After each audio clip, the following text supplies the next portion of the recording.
no Evangelho de Lucas, no capítulo 2, e já estamos a finalizar o capítulo 2. Entretanto, é um texto que nos traz também a riqueza que nós não conseguimos terminar na semana passada e que também não conseguiremos terminar esta semana. E teremos que terminar na próxima semana. Portanto, é o primeiro slide mesmo, exatamente.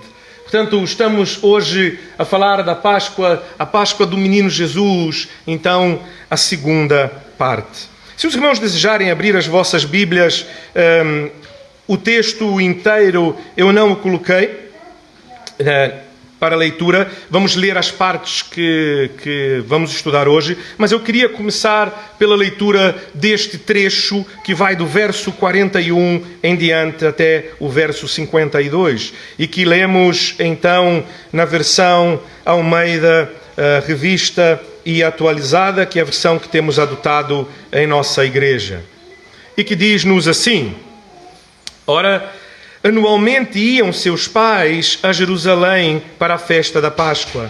Quando ele atingiu os 12 anos, subiram a Jerusalém, segundo o costume da festa. Terminados os dias da festa, ao regressarem, permaneceu o menino Jesus em Jerusalém, sem que seus pais o soubessem. Pensando, porém, estar ele entre os companheiros de viagem, foram o caminho de um dia, e então passaram a procurá-lo entre os parentes e os conhecidos. E não o tendo encontrado, voltaram a Jerusalém à sua procura. 3 dias depois o acharam no templo, assentado no meio dos doutores, ouvindo-os, interrogando-os. E todos os que ouviam, muito se admiravam de sua inteligência e das suas respostas. Logo que seus pais o viram, ficaram maravilhados, e sua mãe lhe disse: Filho, por que fizeste assim conosco? Teu pai e eu, aflitos, estávamos à tua procura. Ele lhes respondeu: Por que me procuráveis? Não sabeis que me cumpria estar na casa do meu pai? Não compreenderam, porém, as palavras que lhes dissera, e desceu com eles para Nazaré, e era-lhe submisso. Sua mãe, porém, guardava todas estas coisas no coração, e crescia Jesus em sabedoria, estatura e graça diante de Deus e dos homens. Amém. Amém. Na semana passada, nós estudamos a primeira parte deste texto.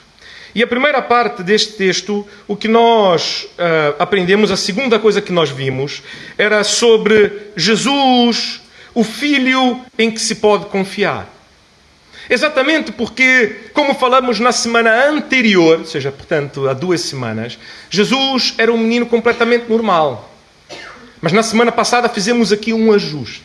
A dizer que, obviamente, Jesus era um menino normal, mas completamente diferente dos outros. Era um normal no sentido de que não andava a fazer milagres e a provar o seu poder e a sua divindade, porque não precisava o fazer, ainda não havia chegado o tempo do seu ministério, mas que ao mesmo tempo era completamente diferente dos outros, porque era um menino impecável. E é interessante como nós usamos esta palavra, não é? Bastante em português em Portugal. No Brasil esta palavra não se usa muito, o impecável, mas usamos bastante esta palavra cá. E a verdade é que nenhum de nós é impecável. Todos nós pecamos. A verdade é que impecável, que significa aquele que não tem pecado, aquele que não tem nada fora do sítio, apenas Jesus. Portanto, Jesus é o impecável. Nós usamos no outro sentido, os irmãos não precisam ficar constrangidos em usar a palavra impecável e andar agora a corrigir as pessoas a dizerem não somos impecáveis, só Jesus é que é impecável. Podem ficar tranquilos, as palavras ganham muitos sentidos e muitas tonalidades, mas no sentido que estamos aqui a tratar, no sentido estrito da palavra impecável, de facto só Jesus é que o era. E portanto era um menino completamente diferente dos outros. E nós lemos então, ao final, a exortação de Pedro, apóstolo de Jesus, que está em 1 Pedro, no capítulo 2, dos versos 11 a 17, e que eu gostava esta manhã novamente de ler com os irmãos. E esta que diz assim: Amados, exorto-vos como peregrinos e forasteiros que sois, a vos absterdes das paixões carnais que fazem guerra contra a alma. mantendo exemplar o vosso procedimento no meio dos gentios, para que naquilo que falam contra vós, os outros, como malfeitores, observando-vos em vossas boas obras, glorifiquem a Deus no dia da visitação. Sujeitai-vos a toda a instituição humana por causa do Senhor, quer seja o rei como soberano, quer as autoridades como entidade enviadas por ele, tanto para castigo dos malfeitores como para louvor dos que praticam o bem. Porque assim é a vontade de Deus, que pela prática do bem façais emudecer a ignorância dos insensatos. Como livres que sois, não usando todavia a liberdade por pretexto da malícia, mas vivendo como servos de Deus. Tratai todos com honra, amai os irmãos, temei a Deus, honrai o Rei. Entretanto, e começo esta manhã a retornar nesta parte final da semana passada, para que não fiquem cá dúvidas e para que os irmãos não permitam se deixar enganar. Se deixar enganar? Sim. Nós podemos, nós mesmos, nos deixarmos enganar. Porque podemos chegar a um ponto de, ao lermos aqui o texto de 1 Pedro, onde fala exatamente sobre o nosso testemunho e como deve ser o nosso comportamento, podemos achar então que isto tem a ver com a nossa capacidade, tem a ver com a nossa habilidade. E que, portanto, de certa forma, os irmãos e as irmãs que têm um comportamento diferenciado, um comportamento talvez... não é impecável no sentido estrito, mas no sentido lato, talvez. Ou seja, têm um comportamento impecável, ou seja, agem de uma maneira que é esperada diante das regras e das convenções sociais. E que, portanto, de alguma maneira são dignos de algum louvor, são dignos de alguma menção porque o fazem. E que então, também, por outro lado, de certa maneira, aqueles irmãos que têm um comportamento não tão impecável, aquele comportamento mais errante, aquele comportamento, pronto, ou seja, que mostra algumas limitações e que expõe-se. Ao contrário, não seriam dignos, então, de louvor ou de nenhum tipo de menção. Entretanto, meus irmãos, nós precisamos lembrar que isto, quem faz é em nós, não somos nós. Temos que lembrar que nós não estamos a falar de uma religião. Exatamente porque já está muito bem estabelecido pela palavra de Deus que todos nós somos pecadores. E que, portanto, o menor pecado, cria uma distância infinita com Deus. E existe uma matemática que diz respeito à santidade, ao pecado, e que ela é muito simples, que é... As pessoas às vezes querem dizer assim, mas aquele que peca pouco e aquele que peca mais... pronto, estão distantes de Deus. Mas se calhar aquele outro que fez pior está um bocadinho mais distante, não é? Ou seja, está um bocadinho mais atrás na fila. E a verdade é que a matemática é muito simples. O menor pecado, por menor que seja, ele cria uma separação infinita de Deus. E, portanto, infinito contra infinito, estamos todos no mesmo lugar. Por menor que seja o nosso pecado, estamos todos infinitamente longe de Deus. Estávamos. Porque agora podemos não estar. Agora, por meio de Jesus, podemos ter acesso a Deus novamente, podemos ter esta relação restaurada. E temos falado sobre isto conforme estudamos aqui o capítulo 1 e 2 de Lucas. Portanto, não nos deixemos enganar e chegarmos ao ponto de acreditar que se calhar em nós há alguma espécie de justiça. Se calhar em nós há alguma espécie de merecimento, se calhar em nós há qualquer coisa que seja mais justa ou melhor do que outro irmão ou outra irmã. Portanto, meus irmãos, isto não diz respeito a cumprir regras. E isto que é inclusive perigoso, nós como igreja, uma das coisas, e inclusive falamos sobre isso, inclusive na Assembleia, se não me engano, que uma das coisas que nós podemos ter, e é pedido que tenhamos como uma organização, como uma igreja, é um regimento interno. E o regimento interno, o objetivo dele é deixar claro os comportamentos desejados e, pronto, ou seja, em caso de quebra, aquilo que é feito com essas pessoas. Entretanto, nós temos um problema sério como igreja também de o fazer. Porque a verdade é que, e falamos sobre isso na nossa Assembleia, é que qualquer tentativa de fazermos, por exemplo, ou seja, um regimento interno, é obviamente uma apenas tentativa humana de expressar aquilo que a palavra de Deus já nos ensina. E, portanto, este regimento interno já será obviamente limitado, ou seja, será sempre limitado. E temos que perceber isso. E que a nossa regra não são regimentos internos e, portanto, regras do faças isso ou deixe de fazer aquilo, mas é a palavra do Senhor. A regra principal, como Jesus mesmo nos ensina, o amor. Paulo, portanto, em Colossenses, no capítulo 2, do verso 20 ao 23, diz uma coisa muito interessante à igreja em Colossos, a estes irmãos. E diz assim: se morrestes com Cristo para os rudimentos do mundo, por que, como se vivesseis no mundo, vos sujeitais a ordenanças? Não manuseeis isto, não proves aquilo, não toques naquilo outro, segundo os preceitos e doutrinas dos homens. Pois que todas estas coisas, com o uso, se destroem. Tais coisas, com efeito, têm a aparência de sabedoria, com culto de si mesmo e falsa humildade, e de rigor ascético. Todavia, não tem valor algum contra a sensualidade.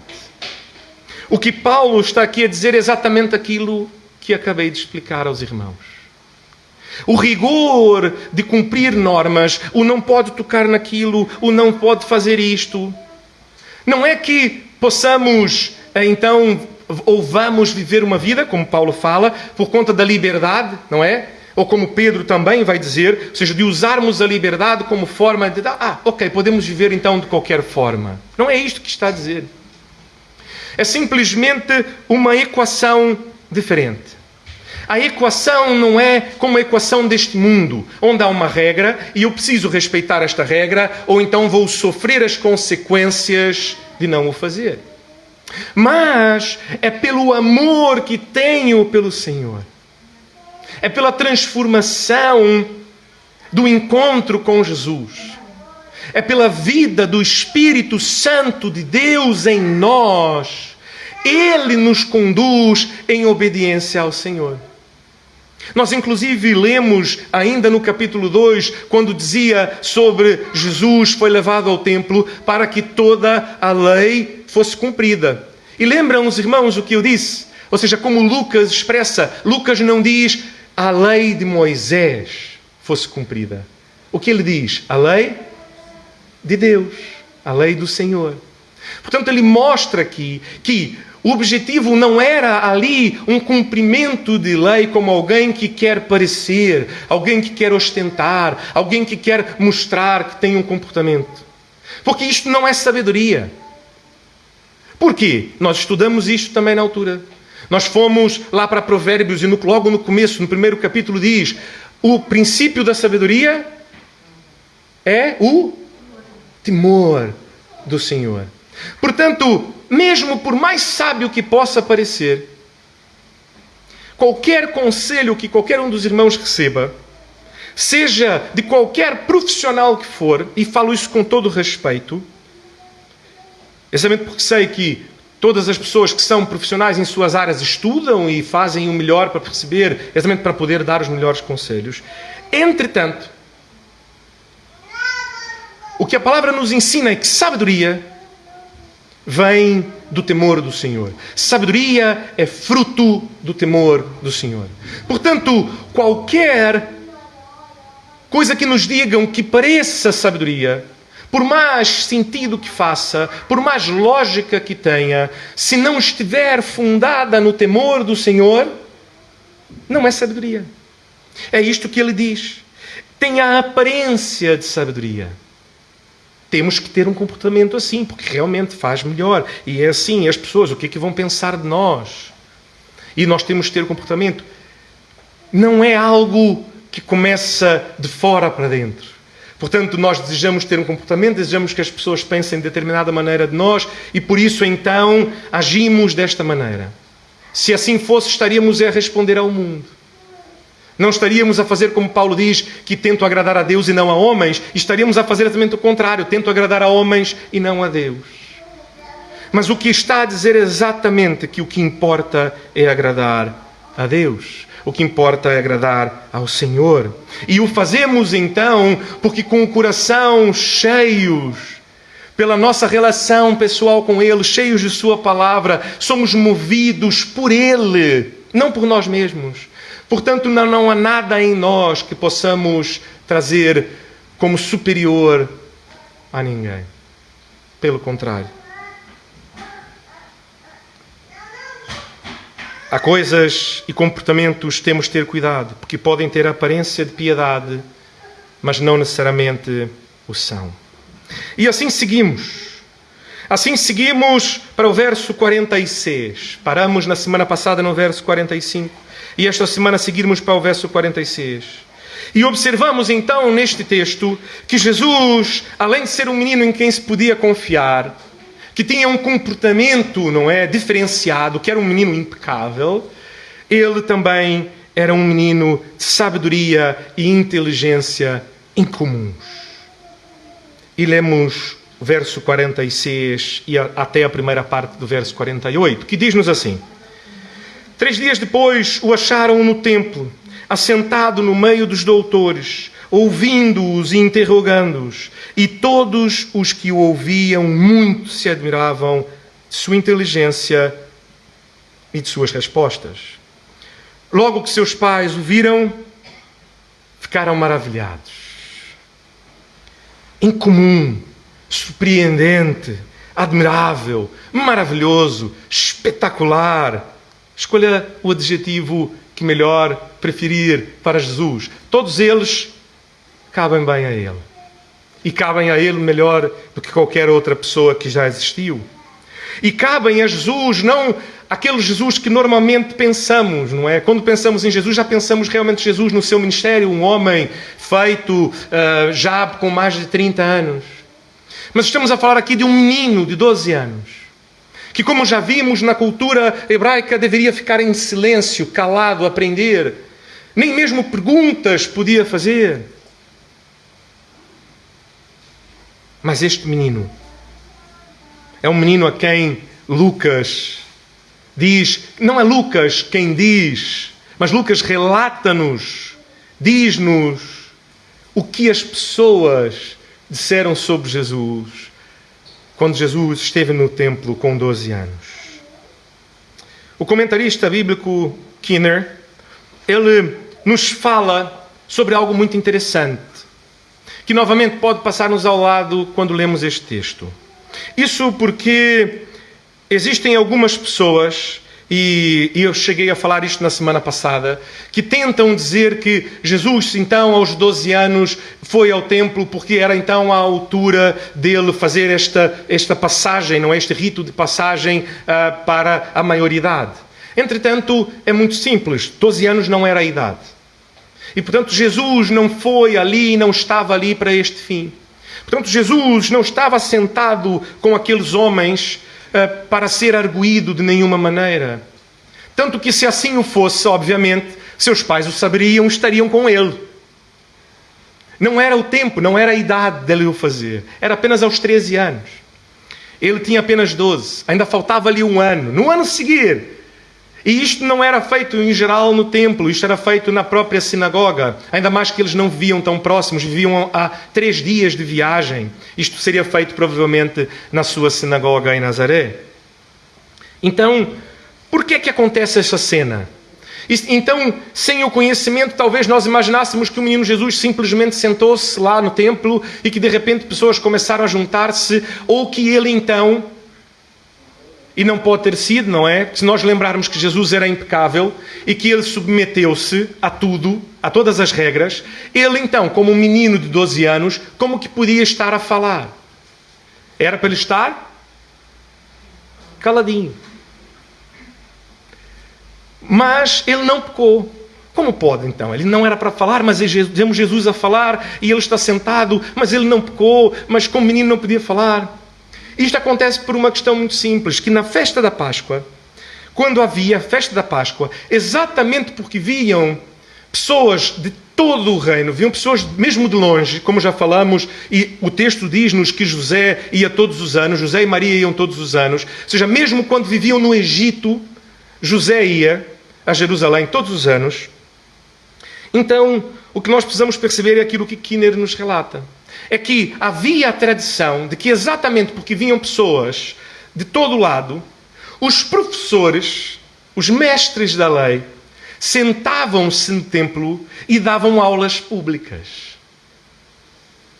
Portanto, o que acontece aqui, o que vemos acontecer, é que pelo menos dois, inclusive dois conhecidos, Hillel e Shammai, por exemplo, deviam ser dois desses professores, que eram professores muito conhecidos naquela altura, eles iam para o templo e começavam a dar aulas.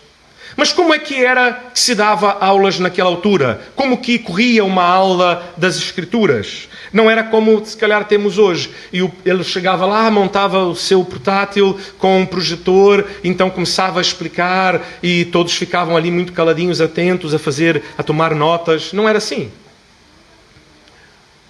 A maneira como acontecia é que era por meio do embate. Ou seja, o professor era mais parecido com aquilo que nós temos no nosso discipulado na igreja. Que é, lia-se aquele texto, determinado texto, e dizia-se. E o próprio mestre então perguntava àquela pessoa que estava a fazer a pergunta: olha, eu queria perceber melhor este texto. Então o professor perguntava: então, o que percebeste? Isto é tão comum que nós vamos perceber depois em Atos, quando Filipe encontra o eunuco etíope, e ele vê que o eunuco etíope está a ler o texto de Isaías. Ele não diz: olha, eu se calhar posso ensinar-te. Olha, deixe-me lhe dizer isto ou aquilo. Não foi. A maneira como ele começa a conversa é perguntar ao eunuco: percebes o que lês?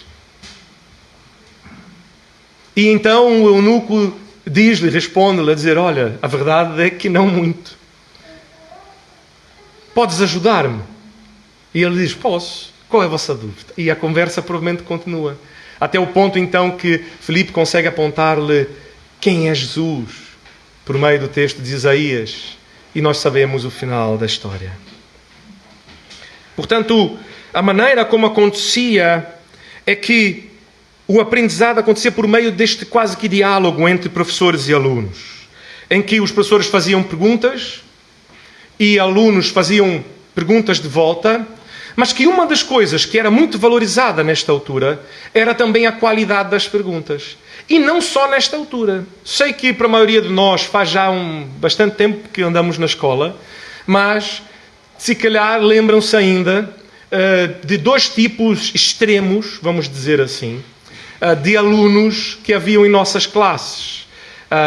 Que talvez não tenhamos sido nós nenhum desses dois, mas é possível que tenhamos sido também em algumas alturas. Existiam aqueles alunos que são os alunos impecáveis e que fazem perguntas que o professor diz: muito boa pergunta. É mesmo uma pergunta de alguém que estudou e que percebe e está a fazer uma pergunta realmente ali, muito bem fundamentada. Parabéns! Só pela pergunta. E também aqueles alunos, com todo o respeito, não é? Na fala comum as pessoas dizem que são os alunos mais totós. E que fazem aquelas perguntas que mesmo os colegas de classe... ninguém consegue segurar se a classe toda põe-se a rir. Porque é uma pergunta, às vezes, de alguém que não percebe nada daquilo que está a dizer. Que parece que entrou ali por acaso na classe errada e foi apanhado e assim, mas não é a classe de português. Achei que era. Não, isto é aula de matemática. De tão fora de sítio que é a pergunta.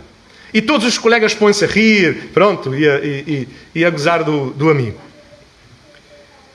Assim também era naquela altura. E, portanto, era muito valorizada a pergunta de qualidade. A pergunta inteligente, a pergunta que mostrava que não era simplesmente alguém que ignora completamente a fazer uma pergunta, mas o que é que diz? Mas alguém que já estudou, que está interessado e que na verdade busca não só o que o texto como palavras dizem, mas aquilo que também falamos já aqui, que é a sabedoria do texto. Portanto, não só o que o texto diz objetivamente, mas como que isso aplica-se a nós e à nossa vida, e isso transforma-nos a quem nós somos. E este, então, é o sítio em que Jesus está. Jesus senta-se em uma dessas aulas, e ali é um ambiente em que ele pode falar.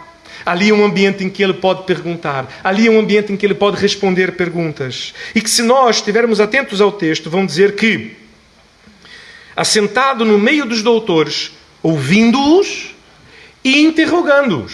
No verso 46.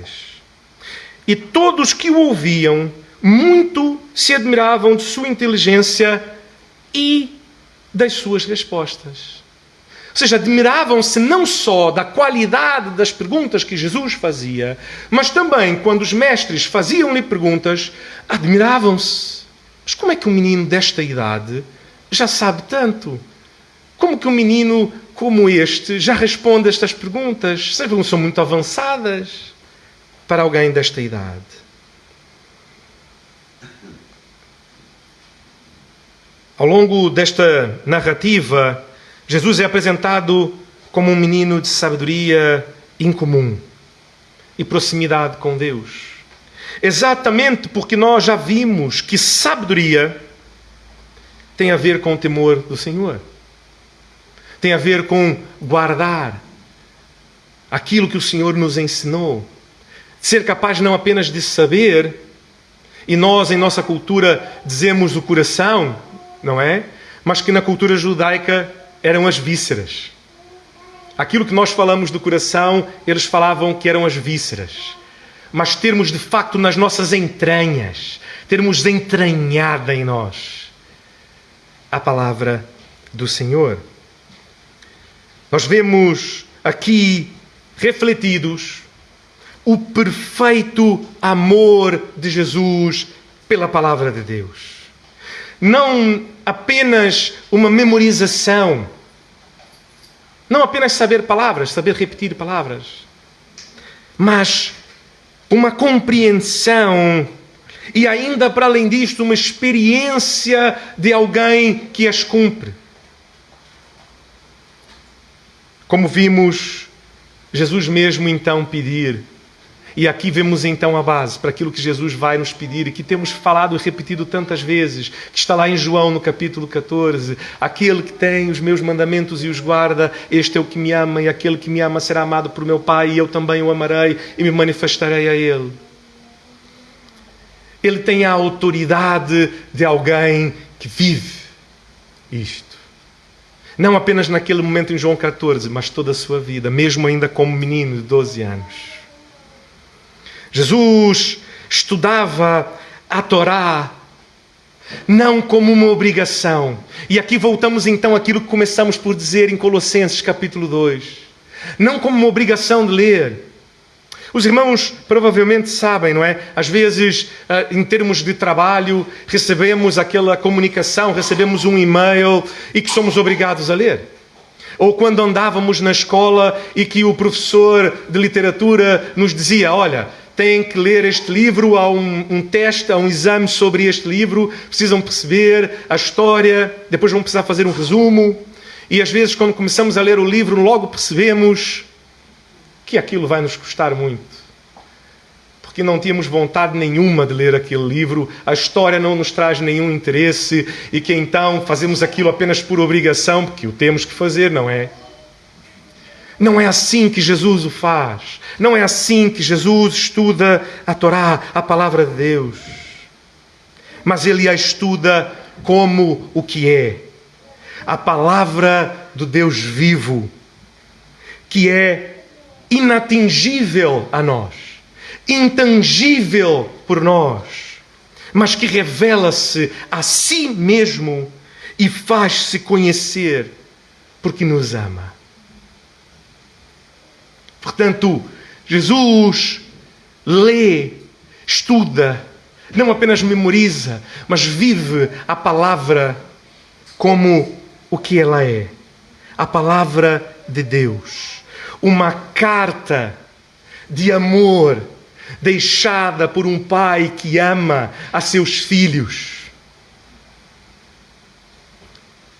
Meu pai, os irmãos bem sabem, eu tenho participado dos seus irmãos já há algumas semanas. Neste momento está em casa a recuperar-se, está bem, para a glória de Deus. Temos continuado a orar para que a condição dele continue a evoluir e melhorar.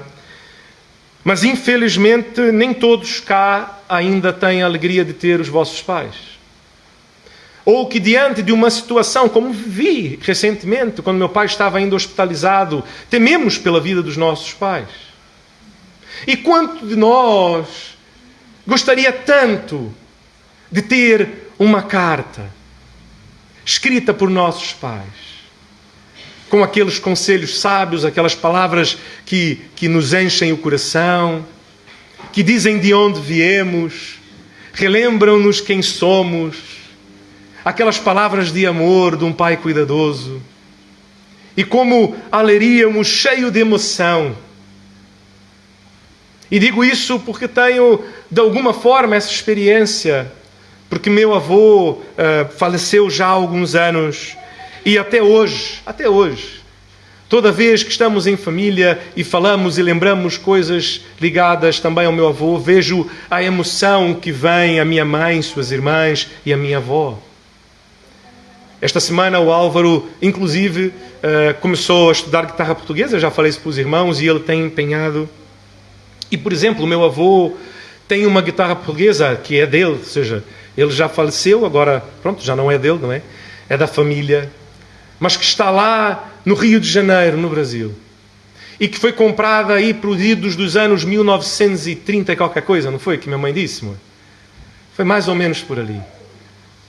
Para os irmãos terem noção, ou seja, uma guitarra portuguesa já daqui a um bocado com quase 100 anos. E que está na família. E que era o desejo do meu avô aprender. Entretanto, nunca conseguiu aprender. E então a minha família ficou muito emocionada, não é? Que o Álvaro deseja aprender a guitarra portuguesa, e quando filmamos, e a minha avó e as minhas tias, a minha mãe, ficam com o coração cheio dessa lembrança e desse amor. Porque é algo que parece trazer um bocadinho para mais perto. Como é que lemos a palavra de Deus? Lemos como um livro de regras, como alguém que lê, se calhar, o Código Civil ou o Código Penal, e estar a ler uma série de leis que precisam ser cumpridas, caso contrário, podem receber, no mínimo, uma coima, um auto de infração, ou mesmo, se calhar, a depender da gravidade, ser enviados para a cadeia. Ou como uma carta de vosso Pai amado, que os criou, que os conhece, que os ama e que deseja ardentemente relacionar-se com cada um de vós.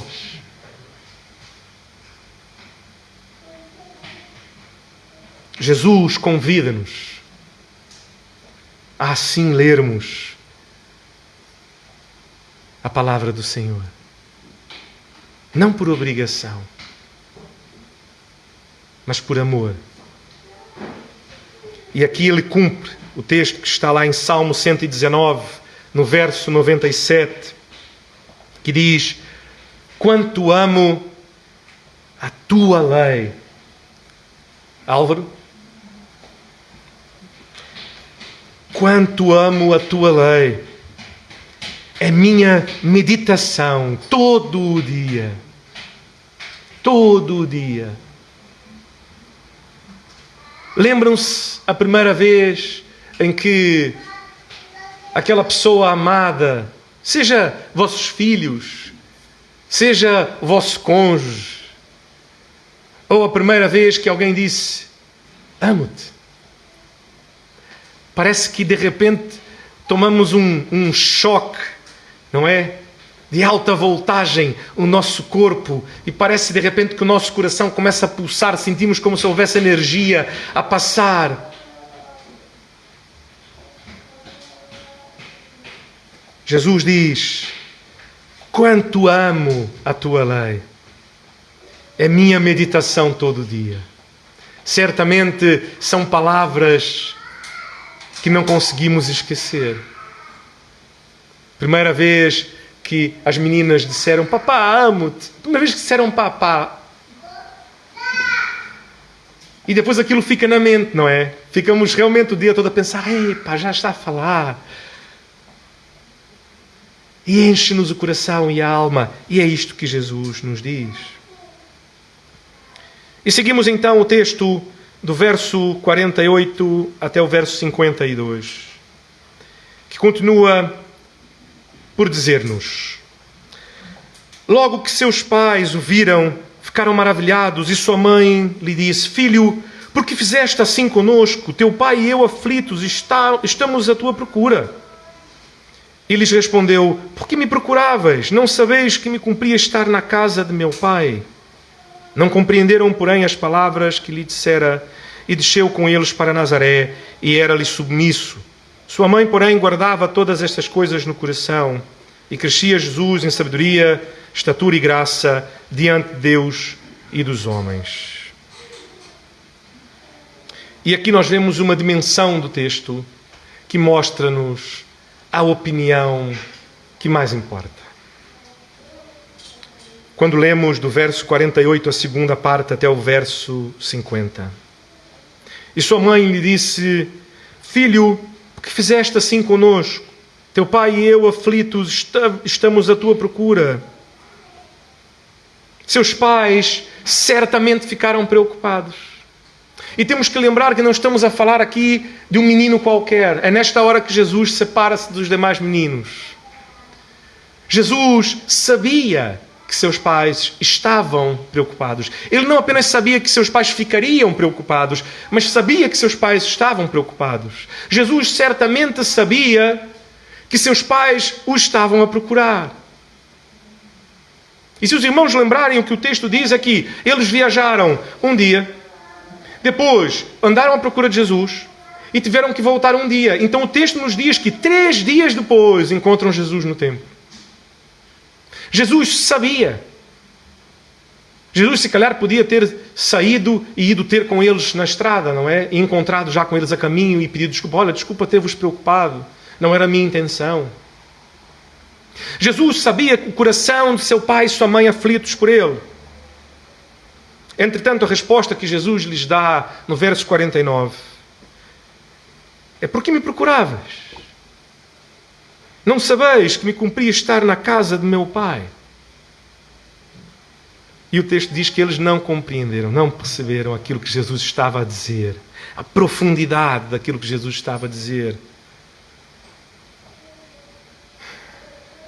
Jesus não seguiu com seus pais na volta para Nazaré. Não por desobediência, mas por obediência a seu pai. Não porque não desejava voltar para casa, mas porque desejava estar na casa de seu pai. James Edwards diz em seu comentário que a resposta de Jesus à reprimenda de Maria por causar angústia a seu pai, que nós vemos aqui no verso 48, a ela e a seu pai, Jesus testifica uma obediência anterior e superior ao Pai, com P maiúsculo, ao Senhor, a Deus. E aqui, a sua relação filial com Deus é expressa por sua boca pela primeira vez. Ele aos 12 anos diz: estou na casa do meu Pai. Não imaginavam que eu estaria aqui na casa do meu Pai? É claro que sim. Esta fala inaugura citações e falas de Jesus. Se a vossa Bíblia, e eu gosto bastante quando assim o é, porque facilita a visualização, quando as Bíblias têm as palavras de Jesus em letra vermelha. Nós sabemos que no texto original não havia nada disso. É um recurso visual que nos ajuda a assim perceber melhor aquilo que são falas de Jesus. E eu acho muito interessante. E aqui neste texto é a primeira vez que uma letra vermelha aparece no texto de Lucas. Jesus está a falar. Abre aspas, não é? É aquilo que foi dito por ele mesmo. E Jesus está a dizer: estou na casa do meu Pai. Jesus então mostra desde a sua primeira fala onde está o seu coração. Ele sabia que seus pais estavam preocupados, mas acima da submissão a seus pais estava o cumprimento ao primeiro mandamento. E qual é o primeiro mandamento? Ame ao Senhor teu Deus acima de todas as coisas, com todo o teu coração, com todo o teu entendimento. E de repente, este menino de 12 anos tão brilhante é repreendido por sua mãe na frente de todos. Se os irmãos já passaram alguma vez por essa situação, conseguem se lembrar de quando eram crianças e que de repente a vossa mãe veio para a rua a dizer: então, por que ainda não entraste? A comida está à espera. Já vai estar fria. Não era este o combinado. Já logo sabe o que é que acontece, não é? O que é que acontece? Já abaixamos a cabeça e vamos completamente envergonhados. E os amigos, sabemos já o que fazem, não é? Epa, a mãe dele já veio cá, olha a mãe dele, ralhar com ele. E a vergonha instaura-se, não é? Agora imagine Jesus sentado no meio de doutores da lei, no templo do Senhor, todos homens mais velhos, e de repente vem a mãe e diz: então, e repreende-o.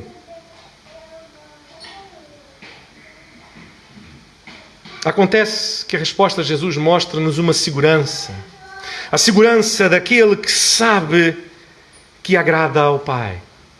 Sabe que a sua mãe estava desagradada, mas tem segurança de que faz o que é certo. De que está a fazer o que é o melhor. Porque sabe que o coração do Pai está a ser agradado. Ele sabia que estava exatamente onde deveria estar. Ainda que a sua própria mãe questionasse a sua atitude, ele estava seguro, pois o seu coração estava na opinião que mais importa, que é a opinião de Deus. A nós fica então a pergunta: a opinião de quem amamos importa. E certamente deve importar. Mas a opinião de Deus?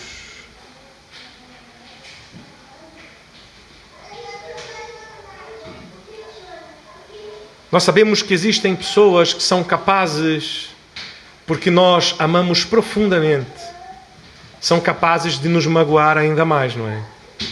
Exatamente porque suas opiniões são as opiniões que mais importam.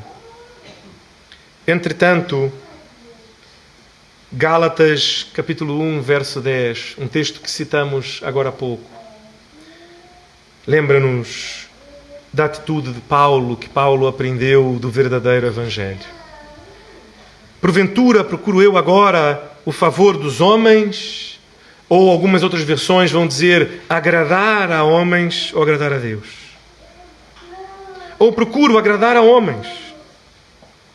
Se agradasse ainda a homens, não seria servo de Cristo. Porque ser servo de Cristo é desagradar a homens.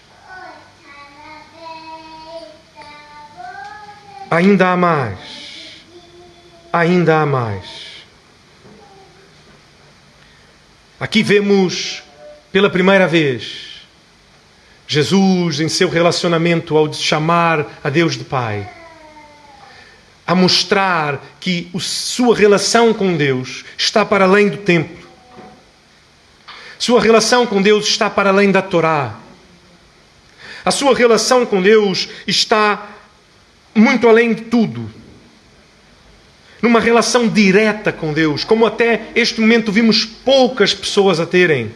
Temos o relato de Abraão, temos o relato de Jó, o relato de Ezequias, temos Samuel que ouviu a voz de Deus, temos Moisés, mas percebam, há poucos homens, não conseguimos encher as duas mãos, de quem de facto relacionava-se diretamente com Deus. E Jesus aqui não apenas diz, eu relaciono-me diretamente com Deus, mas minha relação ainda é uma relação muito mais profunda, porque eu não sou apenas alguém que conhece a Deus, eu sou alguém que vem de Deus. Eu sou filho dele. E portanto, como filho, falo em nome dele. Jesus, ele está completamente focado naquilo que mais importa. E tu? E lembro aos irmãos que percebo muito bem e que o faço de maneira proposital. Eu poderia dizer, e você? E talvez seria mais formal. Alguns irmãos talvez vão pensar, exatamente, o pastor não conhece-me assim tão bem. Eu não dei-lhe a liberdade de chamar-me de tu, mas faço questão de relembrar aqui. E a pergunta que faço é, e tu? Porque quem faz esta pergunta não sou eu, mas aquele que sonda o vosso coração e conhece-o profundamente, aquele que o fez. E o que o texto aqui faz é mostrar-nos um e tu?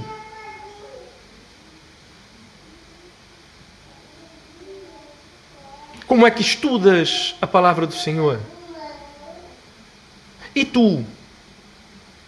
A vossa vida está focada em quê? Nas coisas que pode possuir aqui nesta terra? A vossa vida está focada nas posições que pode atingir? A vossa vida está focada em agradar a este ou aquele? Ou a vossa vida está focada em Deus? Qual o teu norte? É Jesus? Verdadeiramente? A primeira coisa que pensas toda vez que tem que tomar uma decisão é de facto o que Deus espera de mim nesta situação? Ou primeiro eu penso nos custos, sejam do meu nome, do meu bom nome, sejam os custos financeiros, seja no meu cansaço físico ou na minha saúde. Porque se o é preciso haver um ajuste. Ele deve ser o nosso norte. E novamente, termino como começamos. Mas não vos deixe enganar. Porque eu sei que não é pela minha capacidade. Este é o vosso pastor a vos dizer isto. Eu sei que não é por minha capacidade, porque se eu tentar, eu vou falhar. Eu certamente falharei miseravelmente. Mas Jesus diz que nos envia o seu Paracletos, aquele que nos fortalece, aquele que nos ajuda, aquele que nos ensina e faz lembrar. Em Gálatas, ainda no capítulo 5, Paulo vai falar sobre o fruto do Espírito. E, portanto, é fruto do Espírito a viver em nós. Não obra nossa. Porque antes de falar do fruto do Espírito, ele diz quais são as obras da carne.